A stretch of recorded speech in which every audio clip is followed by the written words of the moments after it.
Hello students, this is lecture number 5 as far as the Indian Penal Code is concerned. In the previous lecture we discussed the exceptions involved in section 300.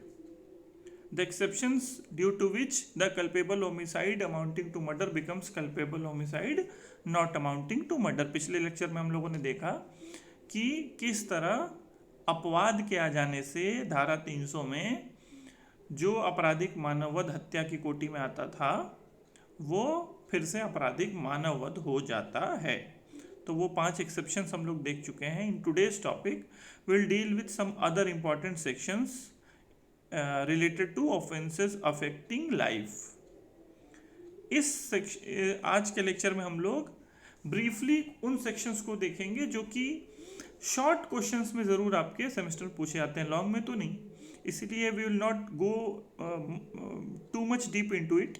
लेकिन हम लोग देखेंगे कि brief वे में देखने का प्रयास करेंगे कि ये अपराध कौन कौन से हैं और ये अपराध के एसेंशियल इंग्रेडिएंट्स क्या क्या हैं। मेनली हम लोग आज causing death by negligence, dowry death, abetment to suicide ये देखने का प्रयास करेंगे जो कि आपके शॉर्ट क्वेश्चंस में पूछे जाते हैं। तो हम लेक्चर की शुरुआत करेंगे and will start with the offence that is causing death by negligence, उपेक्षा द्वारा मृत्यु कारित करना। तो इसकी लैंग्वेज क्या है वो पढ़ते हैं हम। It states that whoever causes the death of any person by doing any rash or negligent act not amounting to culpable homicide shall be punished with imprisonment of either description for a term which may extend to 2 years or with fine or with both। उपेक्षा द्वारा मृत्यु कारित करना, जो कोई उतावलेपन या उपेक्षापूर्ण किसी ऐसे कार्य से किसी व्यक्ति की मृत्यु कारित करेगा जो आपराधिक मानववध की कोटि में नहीं आता है। ध्यान रखेंगे, आपराधिक मानववध की कोटि में नहीं आता है, वह जो है 2 वर्ष तक कारावास के लिए लायबल माना जाएगा, दंडित किया जा सकेगा। तो सबसे पहले 304A ये ध्यान रखिएगा कि जब भी किसी सेक्शन में इस तरह से क्लॉज अगर आपको दिखता है, 304A सेक्शन दिखता है, B सेक्शन दिखता है कैपिटल लेटर में सेक्शन, तो इतना ये समझिएगा कि ये ओरिजिनल कोड में नहीं रहा था। तो 304 के साथ भी ऐसे ही था कि it was not there in the initial Indian penal code that was drafted in 1860। ये 1870 में अमेंडमेंट के through causing death by negligence आपके आईपीसी का पार्ट बनता है। तो उससे पहले डेथ बाय नेग्लिजेंस जो है सेपरेटली डील नहीं किया जाता था।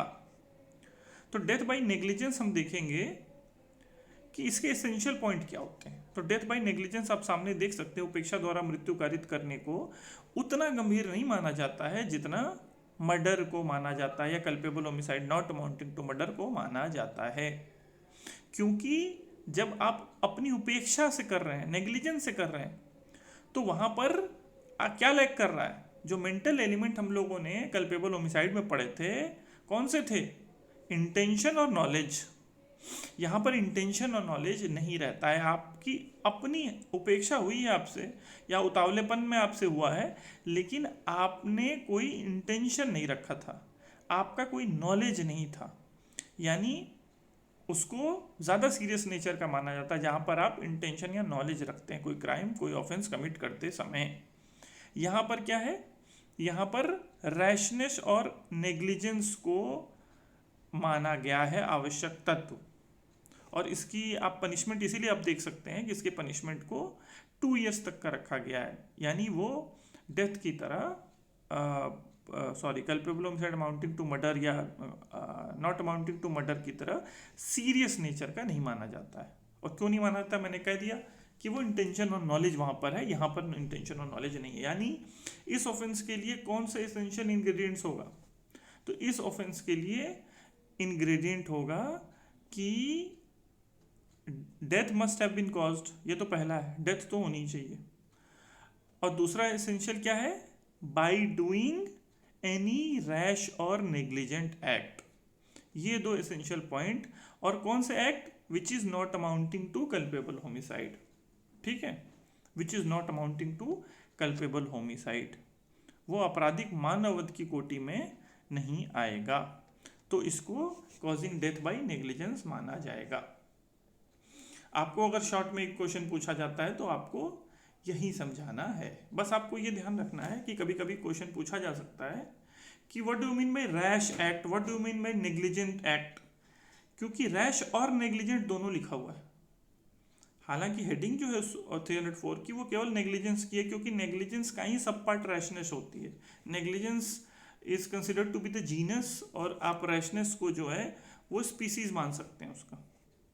लेकिन दोनों ही वर्ड हैं, तो दोनों ही वर्ड की मीनिंग आपको ब्रीफ में जानना जरूरी है। What does rashness means? तो रैशनेस, जिसको इंग्लिश में हम लोग कई बार रेकलेसनेस भी कहते हैं, रैशनेस वो रेकलेसनेस है। वो रेकलेसनेस इस तरह का है, you can say that rashness is an act done with the feeling that some harm may be caused or some illegal consequence may flow from it, but you are hoping that it may not occur because you have taken necessary precautions. Rashness act में ऐसा act आएगा जहां पर आपको ये feeling तो है, इस बात की कॉन्शियसनेस तो है कि कोई हार्म हो सकता है, कोई कंसिक्वेंस जो है वो इलीगल एक्ट बन सकता है, लेकिन आप ये उम्मीद कर रहे हैं कि ऐसा ना हो। आप समझ रहे हैं? आप अपनी तरफ से ये उम्मीद कर रहे हैं कि ऐसा ना हो या नहीं होगा, क्योंकि मैंने अपनी तैयारी कर रखी है, मैंने अपनी तरफ से तैयारी कर रखी है। मैंने अपनी गाड़ी में मान लीजिए कि कम उम्र के बच्चों को ऊपर गाड़ी पर रस्सी से बांध दिया। मुझे ऐसा लग रहा है कि मैं जब गाड़ी चलाऊंगा तो वो नहीं गिरेंगे, लेकिन रैशनेस क्या थी? मैंने ज़्यादा स्पीड में गाड़ी चला दी और उसकी वजह से वो रस्सी खुल गई, वो गिर गए। तो मुझे ये कहीं ना कहीं कॉन्शियस था मेरे दिमाग में कि ऐसा हो सकता है, लेकिन I was hoping that it may not occur. तो ड्राइविंग केस में अक्सर होता है, रैशनेस में आदमी जल्दबाजी में जब रहता है तो आदमी जो है इस जल्दबाजी में उससे किसी को चोट लग जाती है। वो जानबूझकर तो नहीं करता है, लेकिन कहीं ना कहीं उसको रहता है कि भाई हम इतनी स्पीड में चला रहे थे, कहीं ना कहीं ये हो भी सकता था। नेग्लिजेंस इज समवॉट डिफरेंट, ठीक है। नेग्लिजेंस जो है वो है with want of due care, मतलब you are omitting, you have committed an omission to do something which a ordinary prudent man would have done if he was there in place of you. आप कुछ ऐसा काम कर रहे हैं for want of due care, जहां पर कोई दूसरा व्यक्ति रहता, कोई रीजनेबल मैन रहता, तो वो जो है वो ऐसा नहीं करता, ठीक है, वो ऐसा नहीं करता। तो थोड़ा सा आप देख सकते हैं कि नेग्लिजेंस इज ये भी ब्रीच ऑफ ड्यूटी है imposed by law, but negligence में वांट ऑफ ड्यू केयर और ये होपिंग वाली बात या वांट ऑफ प्रॉपर प्रिकॉशन वाली बात नहीं है। नेग्लिजेंस जैसा मैंने कहा कि वो जीनस है और उसके एक सब पार्ट रैशनेस है, तो इन दोनों में ही आप दोनों में से कोई भी एलिमेंट मौजूद होगा आपको 304 के लिए लायबल माना जाएगा, ठीक है। बस इतना पॉइंट आपको 304 में याद रखना। हाँ, ये जरूर है कि जो रैशनेस और नेग्लिजेंस डिसाइड होता है, स्टैंडर्ड जो है वो एक्ट टू एक्ट, जो आपकी ड्राइविंग में रैशनेस या नेग्लिजेंस डिसाइड हो रहा है, वो कोई डॉक्टर अपने मेडिकल प्रोफेशन में कोई एक्ट कर रहा है तो उसके कंपैरिजन में उसका स्टैंडर्ड अलग रहेगा। उसमें वो रीजनेबल मैन जो मैं कह रहा था ड्राइविंग वाले में, वो रीजनेबल मैन वहां पे नहीं देखा जाएगा, वहां पे ये देखा जाएगा कि उसकी जगह कोई दूसरा डॉक्टर होता तो। आप समझ पा रहे हैं? तो वहां पर जो नेग्लिजेंस है, मेडिकल नेग्लिजेंस में आपको ग्रॉस नेग्लिजेंस, हालांकि ग्रॉस वर्ड नहीं लिखा हुआ है, लेकिन थ्रू वेरियस केसेस कोर्ट्स ने ये कहा है कि उस नेग्लिजेंस को जो डॉक्टर्स के द्वारा होता है उसको ग्रॉस नेग्लिजेंस की कैटेगरी में देखा जाएगा। छोटी मोटी गलती को आप 304A में नहीं लाएंगे, ठीक है। 304B पे आते हैं। 304B डिस्कस करता है डाउरी डेथ को। Dowry death is an important provision not only for your LLB exams but also for competitive exams as well. 304B से आप क्या समझते हैं? जैसा मैंने पहले कहा कि ये भी added provision, it was not there in the original Indian penal code.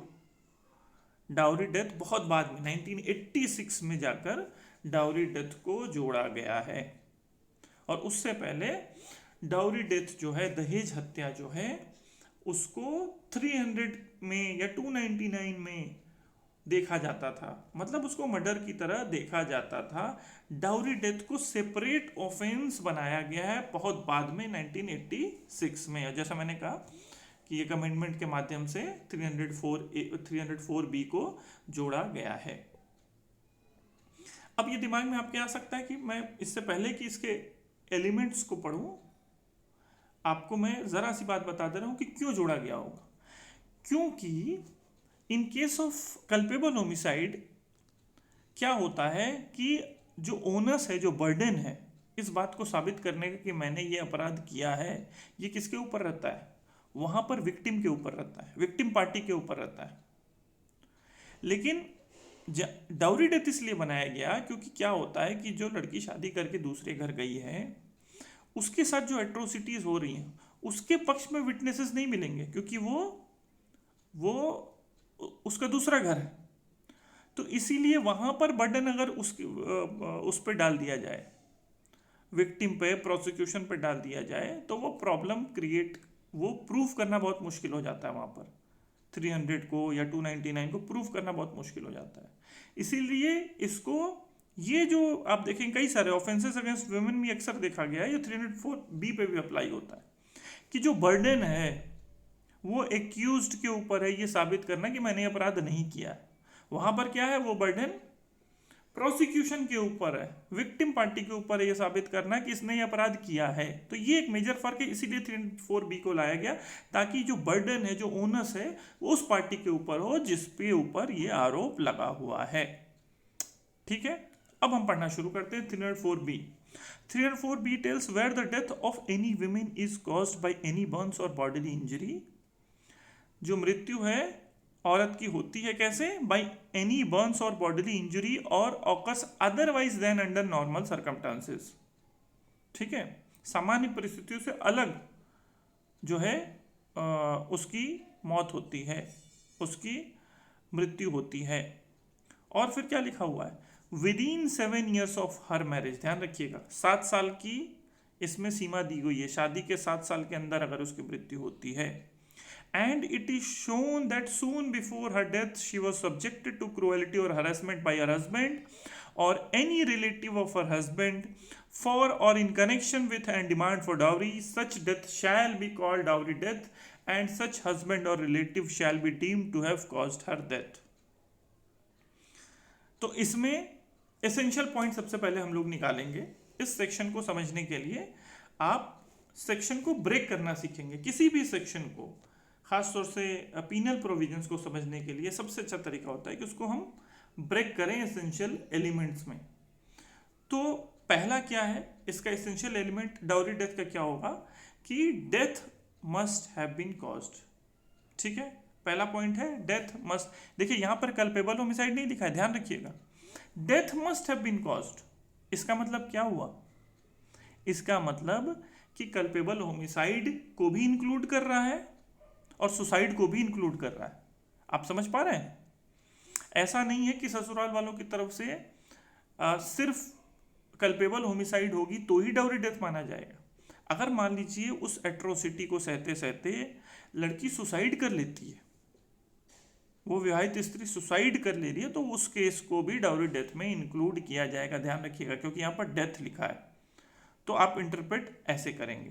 ठीक है, कि डेथ में भी सुसाइडल, एक्सीडेंटल और होमिसाइडल। ठीक है, वेयर द डेथ, पहला एलिमेंट कि the death must have been caused, और वो कैसे कॉज होना चाहिए? बाय बर्न्स, बॉडीली इंजरी और otherwise than under normal circumstances. मतलब नॉर्मल सर्कमस्टांस में नहीं हुआ, ऐसा ना हुआ हो कि वो कोई मान लीजिए छत पे गया है और पैर फिसल के गिर जाए। आप समझ पा रहे हैं? नॉर्मल सर्कमस्टांस से अलग हुआ है। बाई बर्न्स है, बॉडीली इंजरी है, या जलाने। आमतौर पर ये सेक्शन इसलिए आया था क्योंकि ये अक्सर देखा गया था उस समय कि जलाकर उस समय हत्याएं होती थी। तो ये केसेस, इसलिए मैंने कहा कि बर्न्स और बॉडीली इंजरी ये एविडेंसेस होते हैं, ये मार्क साबित करते हैं कि कहीं ना कहीं उसके ऊपर ये हरासमेंट किया गया है। तो बाई बर्न्स और bodily injury otherwise than under normal circumstance within 7 years of her marriage. ये भी है कि the death, second most important element क्या हो गया, या थर्ड बना लीजिए, पहला death must have been cause, दूसरा बाई बर्न्स और बॉडीली इंजरी, तीसरा आप बना सकते हैं कि otherwise death must have occurred within 7 years of her marriage, 7 साल शादी के उसके भीतर भीतर उसकी मृत्यु हो गई हो। अगला पॉइंट क्या होगा, पढ़ेंगे आप आगे मेरे साथ साथ। It is shown that soon before her death, शादी से कुछ पूर्व, ठीक है, कुछ पूर्व लिखा है, इमीडिएटली नहीं लिखा है, ध्यान रखिएगा, इमीडिएटली बिफोर नहीं लिखा, सून बिफोर लिखा है। वो हम सून बिफोर में एक रीजनेबिलिटी का क्लॉज रहता है कि ऐसा नहीं है कि 1 दिन के अंदर हो गया और 2 दिन के अंदर हो गया। ऐसे भी केसेस हुए जहाँ 1-1 महीने में भी लड़की ने तंग आकर आत्महत्या कर ली, उसको भी डाउरी डेथ में माना गया है। तो इट इज शोन दैट, ये एलिमेंट इंपॉर्टेंट है कि she must have been subjected to, क्या है, क्रूएलिटी और हरेसमेंट बाई हर हस्बैंड और रिलेटिव ऑफ हर हस्बैंड। ध्यान रखिएगा, केवल हस्बैंड नहीं, अगर हस्बैंड के रिलेटिव हैं, घर वाले हैं, सास हैं, ससुर हैं, ननद हैं, जो भी ससुराल में रहते हैं लोग, अगर उनके द्वारा क्या हुआ है, soon before her death she was subjected to cruelty. Cruelty की वही मीनिंग होगी जो आपके आईपीसी में सेक्शन 498A में दी गई है, तो आप क्रूएलिटी को उसी कंटेक्स्ट में देखेंगे। क्रूएलिटी और हरेसमेंट बाई हर हस्बैंड और एनी और रिलेटिव ऑफ हर हस्बैंड। अगला एलिमेंट आप निकालेंगे, क्या है, ध्यान से पढ़िएगा, और रिलेटिव और हर हस्बैंड फॉर और in connection with demand for dowry, यानी such cruelty must be in connection for demand for, must be in connection with demand for dowry. दहेज के संबंध में जो डिमांड है उसके संबंध में ये हरासमेंट क्रूएलिटी हुई हो। आम झगड़े जो हैं, आम नोकझोंक जो हैं, वो इसके अंतर्गत नहीं आएंगे, ठीक। तो ये एलिमेंट आपको डाउरी डेथ में याद रखने हैं। और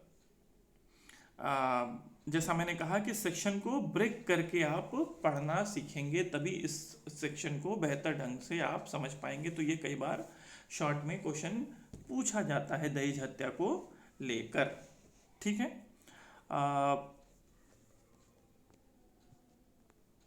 हाँ, जहाँ तक डाउरी की बात है, तो डाउरी की मीनिंग वही होगी जो डाउरी प्रोहिबिशन एक्ट 1961 में डाउरी को डिफाइन किया गया है।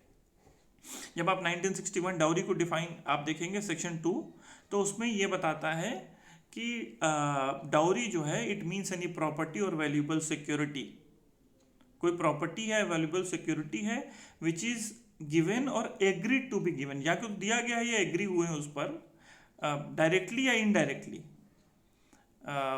उसमें एक पार्टी से दूसरी पार्टी को, या parent of the either party to the parent of the other party, ठीक है। तो ये प्रॉपर्टी और वैल्यूएबल सिक्योरिटी अगर एक पार्टी दूसरे पार्टी से को देती है या एग्री करती है या उनके पेरेंट देते हैं in relation to the marriage, तो फिर वो डाउरी कहलाता है, ठीक है। तो इतना इसको ब्रीफली आप इस तरह से देखेंगे ताकि शॉर्ट में अगर आपसे डाउरी डेथ पूछा जाए तो आप बता पाएं, ठीक है। अब हम अगले सेक्शन की तरफ बढ़ेंगे, दैट इज, हाँ, डाउरी डेथ की पनिशमेंट आप देख सकते हैं। जैसा मैंने कहा कि ये ग्रेव नेचर का ऑफेंस माना जाता है, तो यहाँ पर मिनिमम 7 years और the maximum punishment is imprisonment for life, ठीक है। Maximum punishment is imprisonment for life. अगला सेक्शन है abetment of suicide of child और इंसेन पर्सन। इसको बहुत ब्रीफली आपको जानना है क्योंकि ऑब्जेक्टिव में ज़रूर पूछे जा सकते हैं, सब्जेक्टिव पेपर में ये सेक्शन नहीं पूछे जाते हैं। Abetment of suicide of child, सबसे पहले आप ये देखिए कि अबेटमेंट ऑफ सुसाइड को अलग से क्यों 305(6) में बताया गया है। सबसे पहले आपके दिमाग में ये सवाल आना चाहिए क्योंकि abetment already chapter 5 of the Indian penal code में बताया गया है और उसमें बाकी ऑफेंसेस का अबेटमेंट इंक्लूड होते हैं। तो अबेटमेंट ऑफ सुसाइड को सेपरेट ऑफेंस क्यों बनाया गया, ये आपके दिमाग में पहला सवाल आना चाहिए। और द आंसर इज कि suicide is itself not an offence. Suicide जो है, आत्महत्या, अपने आप में कोई अपराध नहीं है, इसका ध्यान रखिएगा। इसीलिए इसके अबेटमेंट को punishable chapter 5 of the code में नहीं बनाया जा सकता है। इसीलिए स्पेसिफिकली 305 और 306 को अबेटमेंट ऑफ सुसाइड को पनिशेबल बनाया गया है। तो अबेटमेंट ऑफ सुसाइड में आप देख सकते हैं, if any person under 18 years of age, any insane person or delirious person, any idiot or any person in a state of intoxication commits suicide, whoever awaits the commission of such suicide shall be punished with death or imprisonment for life or imprisonment for a term exceeding 10 years। तो आप देख सकते हैं कि ऐसे case में जहां पर आप ऐसे पर्सन का अबेटमेंट तभी माना जाएगा जब आप जो 107 की कंडीशन दी गई है अबेटमेंट में उसको क्वालिफाई करते हैं। मतलब इंटेंशनल एड होना चाहिए, इंस्टिगेशन होना चाहिए, कंस्पिरेसी के थ्रू आप कर रहे हैं। वो इंग्रेडिएंट अमेंडमेंट के वही वाले अप्लाई होंगे जो चैप्टर 5 वाले हैं, जो डेफिनेशन में दिया गया है।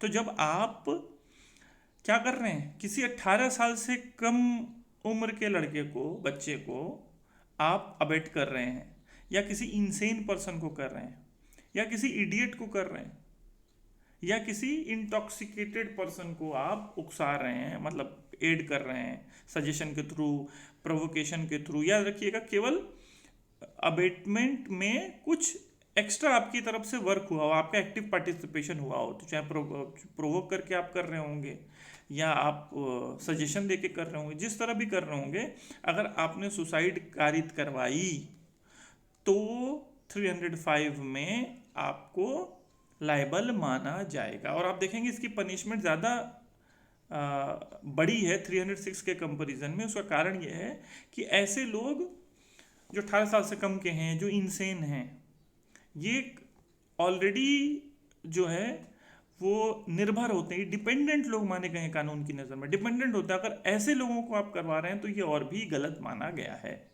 ठीक है, 306 में जल्दी से आएंगे, अबेटमेंट ऑफ सुसाइड।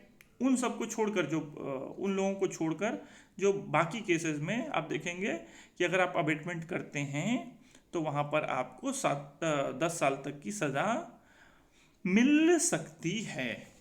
तो ये अबेटमेंट ऑफ सुसाइड में आता है। और जल्दी से हम लोग abetment of murder, attempt to murder देखने का प्रयास करेंगे।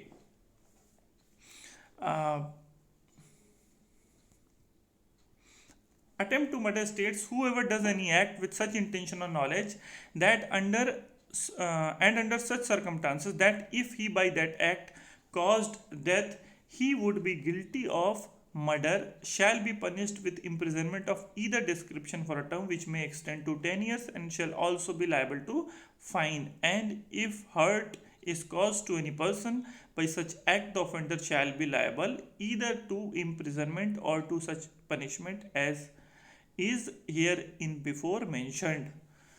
तो अटेम्प्ट टू मर्डर जो है वो ये कहता है कि अगर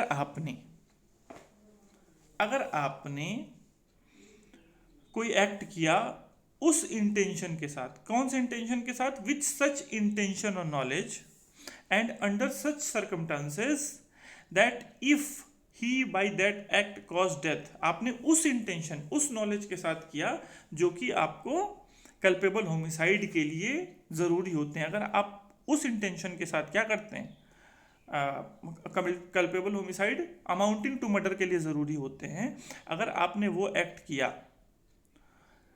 ठीक है, लेकिन एक्चुअल में वो एक्ट क्या हो पा रहा है, वो कमिट नहीं हुआ है, वो एक्ट कंप्लीट नहीं हो रहा। अगर कंप्लीट होता तो 300 में आप लायबल होते। यहाँ पर क्या है, आपने उस इंटेंशन के साथ एक्ट किया, ठीक है, लेकिन वो एक्ट क्या हो रहा है, वो एक्ट कंप्लीट नहीं हो रहा, अटेम्प्ट हो रहा है, तो वहां पर आपको अटेम्प्ट टू मर्डर के लिए लायबल माना जाएगा।